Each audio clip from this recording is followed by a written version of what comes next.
The fluorescent lights of Massachusetts General Hospital had become Ethan Cole's entire world.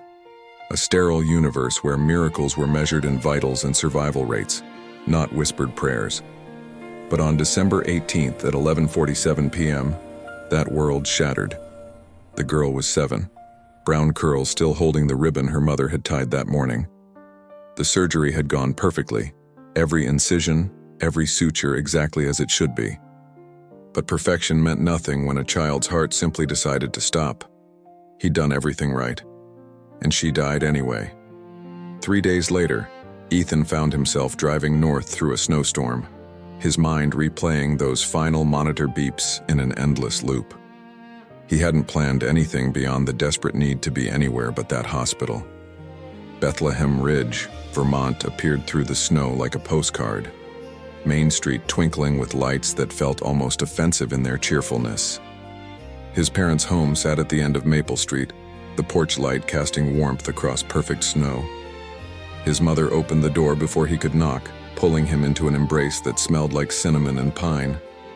She whispered, "You're home now." But standing there surrounded by garland and distant carolers, Ethan knew the truth. He wasn't home. He was just hiding. Wait just a moment, my dear. Tell me in the comments from which city and country are you listening. And if you love Christmas stories filled with love and redemption, subscribe now so you don't miss the next one. Now let's return to our tale. The next morning, Ethan found his mother untangling Christmas lights at the kitchen table. Outside, his father adjusted bulbs on the porch with meticulous care. "Ethan," his mother said softly, not looking up. "Miracles still happen, sweetheart. But we have to want to see them." He turned, coffee cup warming his hands. "Mom, I'm a surgeon. I believe in medicine, not miracles." She smiled, sad and knowing. "I know, honey. I know." The first days passed in welcomed numbness. Ethan avoided neighbors, took aimless walks, and tried to outrun the memories that followed him from Boston. On the 4th evening, restless and sleepless, he walked toward the town square. The winter air bit at his face, the streets nearly empty. Then he heard it. A voice, clear and pure, cutting through the night. "Silent night, holy night." The song came from the small church on Main Street, its doors open, golden light spilling onto snow. Ethan found himself drawn inside. A woman stood before 24 children, conducting with her whole body, arms sweeping, face radiant with impossible joy. Her voice wove through theirs like golden thread, guiding them, lifting them. She wore a simple red sweater, dark hair pulled back. Nothing extraordinary. Yet Ethan couldn't look away. When rehearsal ended, she approached him, extending her hand. "I'm Clara Bennett, music teacher. You must be Dr. Cole's son. You have his eyes." "Ethan." He shook her hand, surprised by her firm grip. "Welcome home," she said simply. Then, slinging her bag over her shoulder, "Try not to look so suspicious of Christmas, Dr. Cole. It's really quite harmless." She left, taking with her the scent of peppermint and the echo of her laughter. That night, for the first time since the hospital, Ethan slept without dreaming of a little girl with brown curls. The collision happened on December 23rd. Ethan was walking to the general store when he heard the shriek. A small boy had slipped on ice, cookies scattering. Clara was running toward him from across the street, arms full of sheet music. She didn't see the black ice. Her feet went out from under her. She hit the ground hard, papers exploding into the air like startled birds. Ethan reached her in seconds. "Don't move. Did you hit your head?" Clara blinked up at him, then started laughing. "I'm fine. Just my pride that's bruised." "That was serious. You could have what? Died dramatically 2 days before Christmas?" She sat up, brushing snow away. "See? All parts working." He helped her stand, noting the wince she tried to hide. "You should get that checked." "By whom?"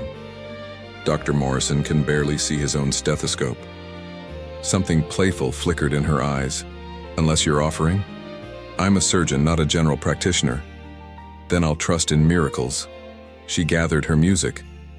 Small ones, like not breaking anything, like a stranger appearing exactly when needed. She looked at him seriously, like a gifted surgeon coming home when his town needs him most. Before he could respond, she was gone. After that, encounters became inevitable. Bethlehem Ridge was too small for avoidance, and Clara seemed everywhere. Post office, diner, community center. On Christmas Eve morning, his mother volunteered him to help move donation boxes. He found Clara directing volunteers with easy authority. Dr. Cole, perfect timing. Her smile was warm, familiar. For 2 hours they worked side by side.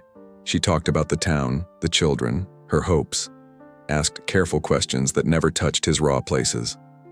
So you really don't believe in miracles? She held up a worn teddy bear. Not even small ones? I believe in science, cause and effect. That must be exhausting, seeing the world as nothing but mechanics. It's realistic. I used to think being realistic meant giving up dreams, she said quietly. I had a scholarship to Berkeley, full ride. She paused. My mom got cancer. My brother was 12, so I came home. You made an impossible choice, Ethan said. Did I? Or did I just use duty as an excuse because I was too scared to fail? Her honesty caught him off guard. He wanted to tell her he understood, that success could be its own prison. But her phone buzzed. The moment passed. Will you come tonight? To the concert? She asked. I don't know if... Just to listen. No pressure.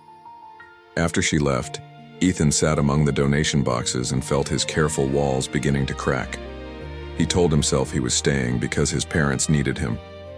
Because he needed rest. But the truth he wasn't ready to admit was simpler and more terrifying. He was starting to want to stay for her. Ethan went to the concert that night telling himself it was obligation, not choice. The church was packed, the air thick with pine and anticipation. Clara stood at the front in a deep green dress, conducting with radiant joy. When she caught his eye, her smile widened, and something warm unfurled in his chest. After the concert, she found him near the door. So? Verdict? They were good. Really good. High praise from a man of science. She tilted her head. I need help with the New Year's performance. Just crowd control, moving equipment. Mrs. Henderson's visiting her daughter. He should have said no, should have maintained distance. But looking at her expectant face, he heard himself say, Okay. Really? Well then, Dr. Cole, welcome to the chaos. The next afternoon, Ethan found himself surrounded by 23 children who treated him like an exotic curiosity. He organized sheet music, adjusted microphone stands, rescued a boy who'd gotten his head stuck between folding chairs. See? Clara said as they packed up. You're a natural. At what? Furniture extraction? At being here, present. She smiled. You smiled 4 times today, I counted. The work became routine. 2 afternoons became 3, then almost daily. The children's curiosity turned to affection. Clara's presence became the axis around which his days revolved. The coffee shop became their place. After rehearsals, they'd walk to Maple Street Cafe, black coffee for him, peppermint mocha for her, and talk until the owner stacked chairs. Tell me about Boston, Clara said one evening. What's it like saving lives? Ethan stared into his coffee. Exhausting, terrifying, the most meaningful thing I've ever done. Until it wasn't. The little girl. He nodded. Emma, 7 years old. The surgery was perfect, and she still... He couldn't finish. Clara's hand covered his. I'm sorry.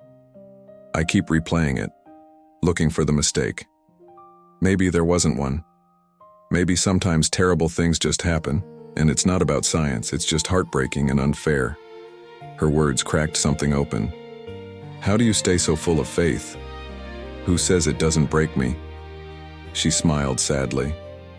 My mom died on Christmas Eve, 5 years ago tomorrow. Stage 4 cancer. I prayed for a miracle that never came. She traced her mug's rim. After, I couldn't sing for a year. It felt like betrayal, being happy when she was gone. What changed? My brother. He was struggling, angry. One day he said, "I can't remember what her voice sounds like." So I sang to him, Mom's favorite hymn, and I could feel her again. She looked at Ethan. Faith isn't believing nothing bad happens. It's choosing to find light when everything's dark. They sat in silence, hands touching across the table. I gave up my career for her, Clara said quietly. And I'd do it again. But I'm terrified I've been hiding here ever since, using duty as an excuse not to risk anything real. You're not hiding. You're building something beautiful. Am I? Or am I just afraid to want more? That night, walking home under stars sharp as ice, Ethan realized he'd talked more about Emma with Clara than in 15 years with his Boston colleagues. She'd opened a door he'd thought was sealed. The week between Christmas and New Year's felt suspended outside time, a pocket of magic contracted to rehearsals and coffee shops, late-night walks and endless conversations. The children's performance was December 30th. That afternoon, everything went wrong. 2 kids got food poisoning. The sound system failed. A water pipe burst, flooding half the community center. Clara stood in the chaos, looking overwhelmed for the first time. "We can postpone," Mrs. Henderson suggested. "No, these kids work too hard." Ethan stepped forward. "We need organization and 20 willing hands." He turned to the parents. "Who can help?" What followed was controlled chaos. Ethan directing like he ran an OR, Clara adjusting on the fly, the town salvaging the show. They moved to the church, rigged borrowed sound equipment, found dry costumes. Impossibly, they pulled it off. When the choir took the stage, voices rising in perfect harmony, Ethan felt something shift inside him. The children sang about hope and new beginnings, faces glowing in candlelight, and for the first time since Emma died, he believed in possibility again. After, Clara found him in the empty sanctuary. "Thank you for everything. You would have managed without me. Maybe. But I'm glad I didn't have to." Later, walking her home through falling snow, she took his hand. They stopped under mistletoe and the world narrowed. "I know you're leaving," Clara said softly. "I know Boston is your life. But right now, can we be honest about what this is?" Ethan's heart hammered. "Clara, I'm falling for you. Have been since you walked into that church looking like you'd lost everything." She touched his face. "And I think you feel it too." He should have pulled away. Should have reminded her this was temporary. Instead, he kissed her. Gentle at first, tentative. Then Clara's arms wrapped around his neck and the kiss deepened into something urgent and real and terrifying. When they pulled apart, breathless, snowflakes caught in her hair like stars. "Stay," she whispered. "Not forever, just a little longer." Ethan wanted to say yes, wanted to promise everything, but his phone buzzed. An email notification. Even though he didn't check it, something cold settled in his stomach. Massachusetts General wanted him back. Department head. More money. Prestige. Everything he'd spent 15 years building. And he hadn't told Clara he'd been waiting for their decision. "I'll stay," he said, and kissed her again to stop himself from saying anything else. The lie sat heavy between them, invisible and toxic. The countdown began in the distance. 10, 9, 8. Clara pulled him toward the sound, laughing. 3, 2, 1. "Happy New Year," she said, kissing him under snow and fireworks that lit up Bethlehem Ridge like a promise. Ethan held her close and tried not to think about the unread email. Tried not to wonder when the perfect moment would shatter. "Just a brief pause, sweetheart. Tap subscribe and let's return to the warmth of the story." January brought a cold snap that froze the lake solid and turned Main Street into a winter postcard. Ethan had stopped counting the days since he'd left Boston. Had stopped checking his email obsessively, though the offer from Mass General still sat there unanswered, a ticking clock he refused to acknowledge. Clara had invited him to help with the town's winter concert, a tradition dating back 50 years, she'd explained, where anyone who wanted could perform. The church would be packed. "You could play," she suggested one afternoon at rehearsal. "I saw the piano in your parents' living room. Your mom says you were quite good." Was, past tense. "I haven't played in years." "Muscle memory," she said, her eyes sparkling with challenge. "Besides, I need an accompanist for my solo. Mrs. Patterson usually does it, but her arthritis is acting up." "Clara, I don't think—" "One song. Silent Night. You already know it." She placed sheet music in his hands. "Trust me." So he practiced. At first his fingers were stiff, clumsy on the keys. But slowly, something dormant awakened. His mother would pause outside the living room door, listening, her smile visible even from behind. The night of the concert, Ethan sat at the piano in the church, hands poised over keys, heart hammering. The sanctuary was packed. It seemed the entire town had come. Clara stood beside him in a midnight blue dress, her hand briefly touching his shoulder. "Ready?" He nodded, not trusting his voice. The first notes flowed from his fingers, tentative, then stronger. And when Clara began to sing, her voice pure and achingly beautiful, something inside Ethan shattered and reformed all at once. Silent night, holy night, all is calm, all is bright. He watched her face as she sang, eyes closed, completely lost in the music. This was Clara at her truest, unguarded and luminous. Every person in that church felt it. He could see them leaning forward, captivated. In that moment, Ethan understood what he'd been running from all these years. Not just the pain of loss, but the terrifying vulnerability of connection, of letting someone matter so much that losing them could break you. And Clara mattered. God help him. She mattered more than anything had in years. The final note hung in the air, suspended in perfect silence. Then the church erupted in applause.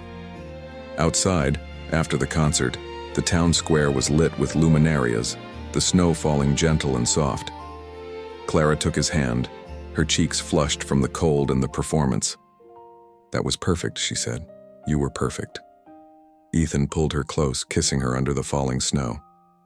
"Stay with me tonight," he whispered. "Just stay."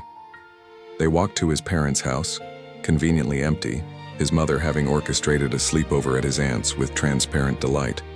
In the quiet darkness of his childhood bedroom, with Clara in his arms, Ethan felt something he hadn't felt since Emma died. Whole.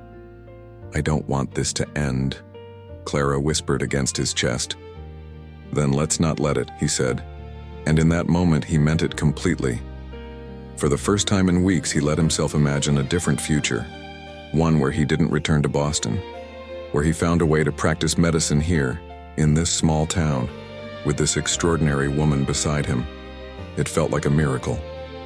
Reality arrived 3 days later, in the form of his phone ringing at 6 a.m.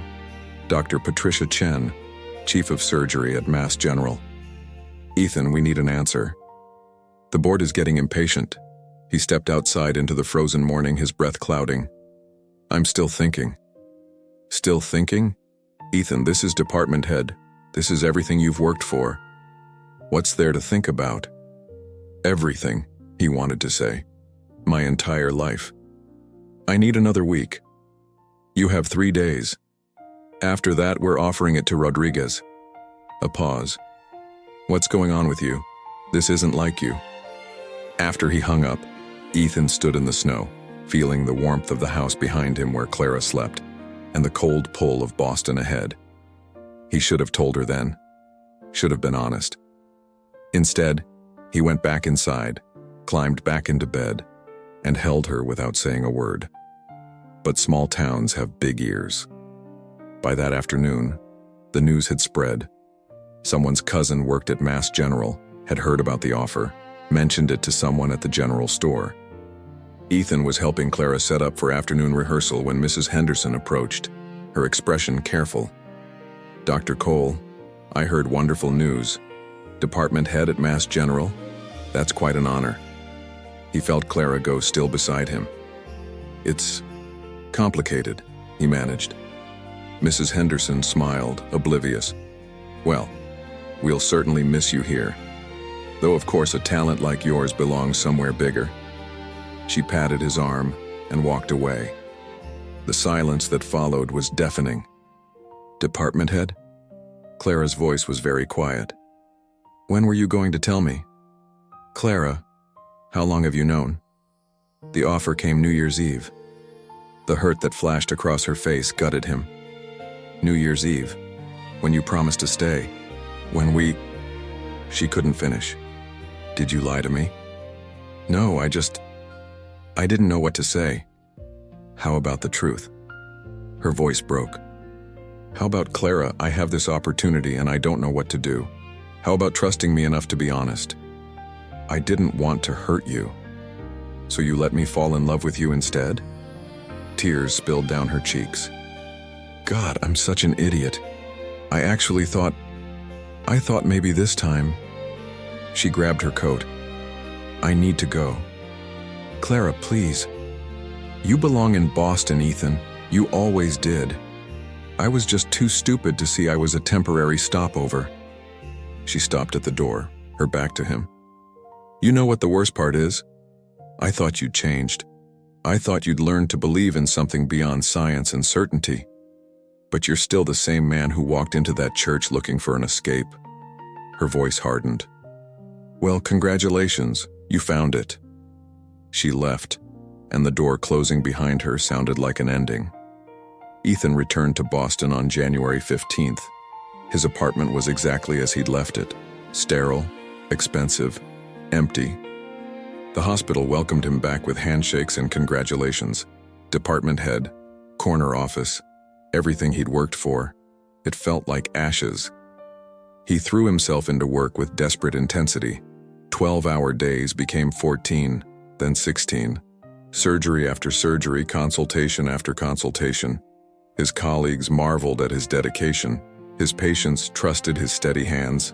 But at night, in the silence of his apartment, he heard Clara's voice singing, Silent Night. Saw her face in candlelight, felt the ghost of her hand in his. He'd made the right choice, the logical choice. Boston was his life, his career, his purpose. So why did it feel like he'd amputated a vital part of himself? In Bethlehem Ridge, Clara continued teaching, continued leading the choir, continued smiling and laughing and filling the town with music. But at night, alone in her small house, she sat at her piano and couldn't bring herself to play. She'd known better. Had known from the start that Ethan was temporary, that his world was bigger than her small-town life. But knowing and surviving were different things.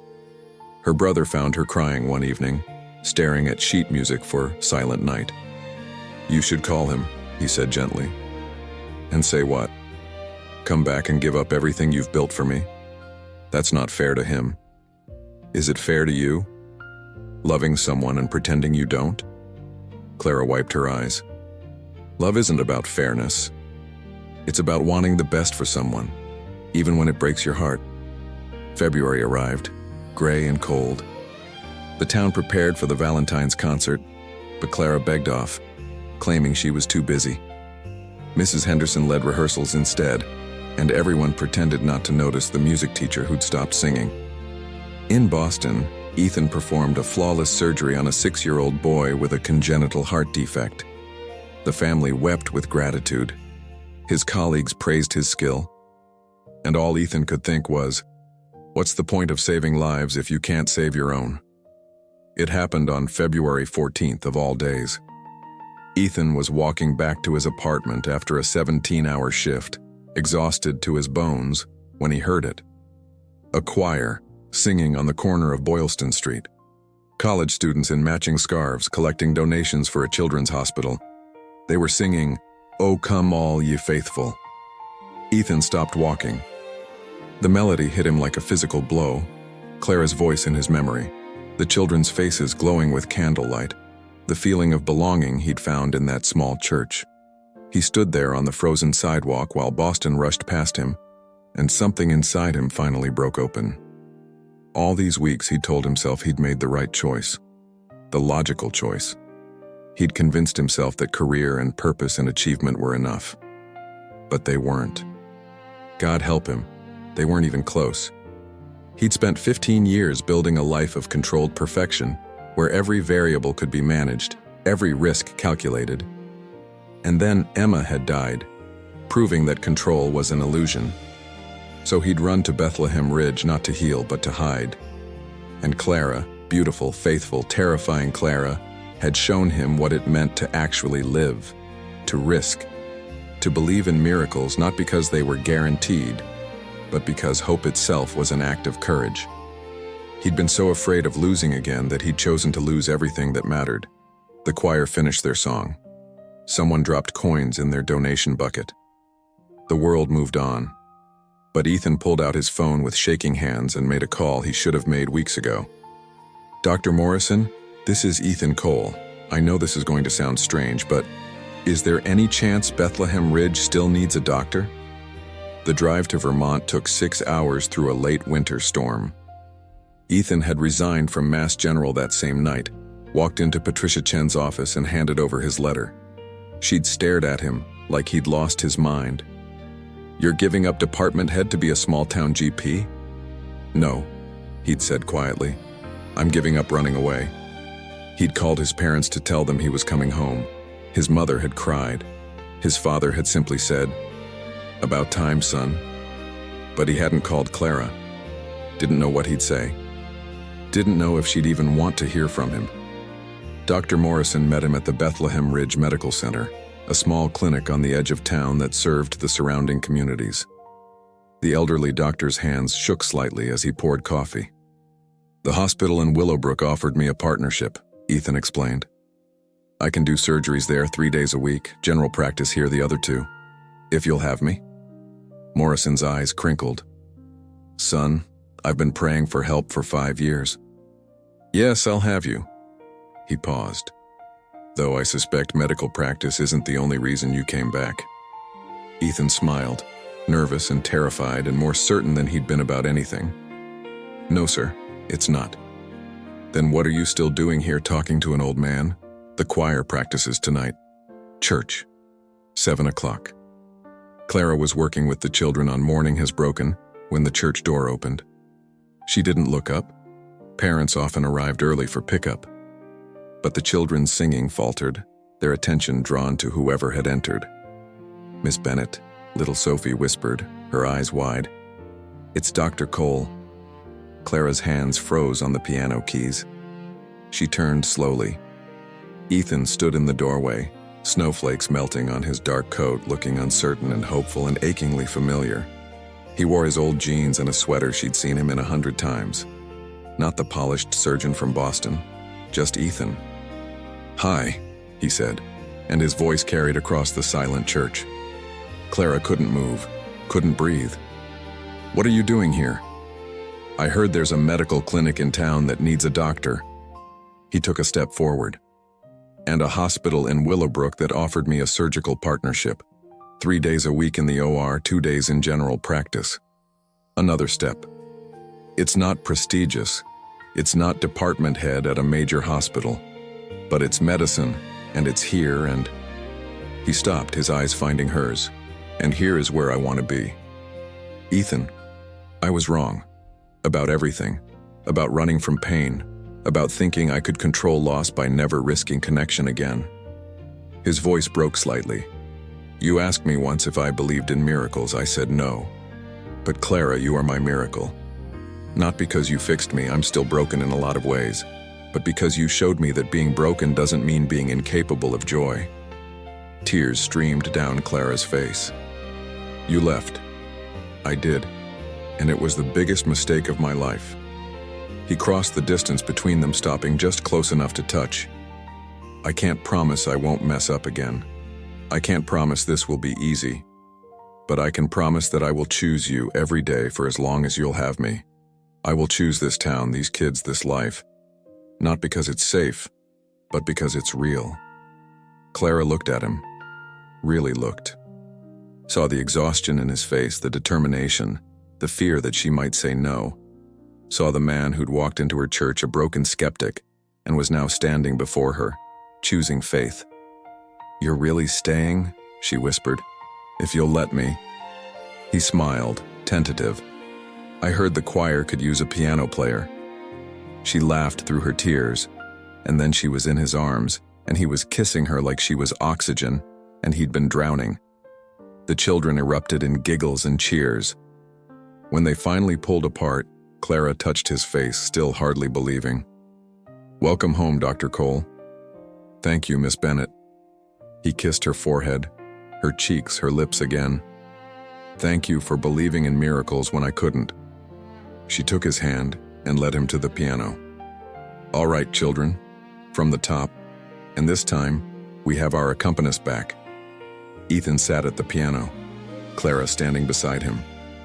His fingers found the keys, and her voice rose with the children's, filling the church with music and hope and the promise of tomorrow. Outside, snow began to fall again, gentle and soft, like a benediction. 6 months later, on a bright June morning, the new wing of Willowbrook Hospital opened its doors. Ethan stood beside the mayor as they cut the ribbon, but his eyes kept drifting to Clara, who stood with her students, now expanded to include music therapy sessions at the hospital twice a week. The wing was bright and cheerful, walls painted with murals of forests and stars. A piano sat in the common room, donated by the town, played every afternoon by volunteers. Music therapy, Clara had convinced the board, was as vital as medicine for healing. Above the entrance, a brass plaque gleamed in the sunlight. The Miracles Wing, in honor of hope and second chances. After the ceremony, as families toured the new facilities and children marveled at the colorful walls, Ethan found Clara by the piano. "So," she said, her hand finding his, "how does it feel? Dr. Cole, head of pediatric surgery? Terrifying, exciting, right." He pulled her close. "How does it feel, director of music therapy?" "Like I finally stopped hiding." She kissed him softly. "Like I finally believed I deserved to want more." A little girl approached them, Emma Patterson, named after the child Ethan had lost. Born premature, saved by his hands 3 months ago. She tugged on Clara's sleeve. "Miss Clara, will you sing the Sunshine Song?" Clara looked at Ethan, her eyes bright with unshed tears of joy. He nodded, sitting at the piano. As Clara's voice filled the bright new wing, Ethan played and watched the children gather around, some in wheelchairs, some with IVs, all of them healing. He thought about the journey that had brought him here, the loss, the running, the fear, and Clara, who'd taught him that miracles weren't about divine intervention or medical impossibility.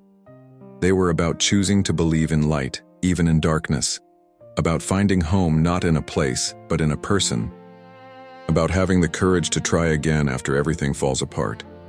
He didn't need to believe in magic or fate or grand cosmic design. He just needed to believe in this.